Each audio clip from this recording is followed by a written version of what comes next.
Cientos de miles de jóvenes, ya saben, se examinan estos días de las pruebas de acceso a la universidad, la conocida como EBAU. Ayer, por ejemplo, lo hicieron 250.000 de 7 comunidades autónomas. Sobre los universitarios, sobre lo que son y sobre lo que dicen ser, ha escrito Francisco Esteban Vara. ¿Qué tal? Muy buenos días. Buenos días, encantado de estar con vosotros. Bueno, la verdad es que es muy interesante su libro porque analiza precisamente la realidad de los universitarios y de las universidades, ¿no? ¿Cómo sería, según usted, la buena universidad y cómo sería entonces el buen universitario?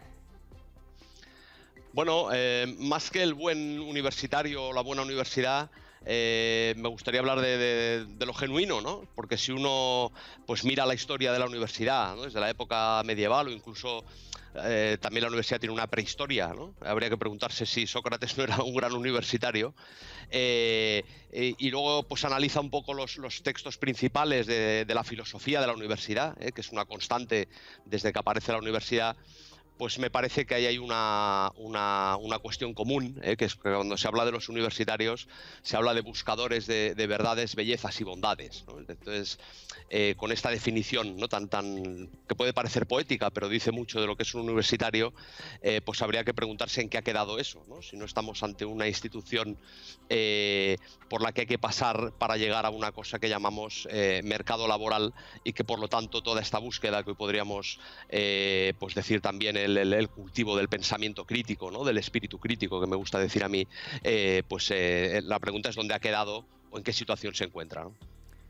Claro, y en su libro precisamente afirma que hay universitarios que no van tras lo verdadero, lo bello y lo bueno. Dice usted, este tipo de estudiantes, ¿podríamos llamarlo los antiuniversitarios o cómo les podríamos llamar? O universitarios incompletos, ¿no? Evidentemente sería un error negar que en la universidad se adquiere una formación profesional, ¿no? O técnica, si se quiere decir así, pero me parece que quedarse solo con eso es quedarse con muy poca cosa, ¿no? Es decir, se espera mucho más del universitario, ¿no? Un universitario es aquel pues, con el que da gusto hablar, con el que da gusto pensar, con el que da gusto convivir. Es que la universidad es un proyecto humano y humanizador, es decir, es un lugar de transformación personal, ¿no? Y a veces da la sensación que uno sale de la universidad pues tal y como ha entrado, ¿no? Y ahí me parece que no lo estamos haciendo del todo bien.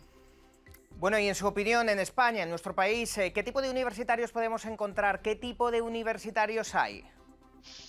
Bueno, evidentemente en estos temas, como en tantos otros, pues sabe mal generalizar, ¿no? Es decir, evidentemente salen de nuestras facultades, de nuestras universidades, pues gentes transformadas, ¿no? Que decíamos ahora.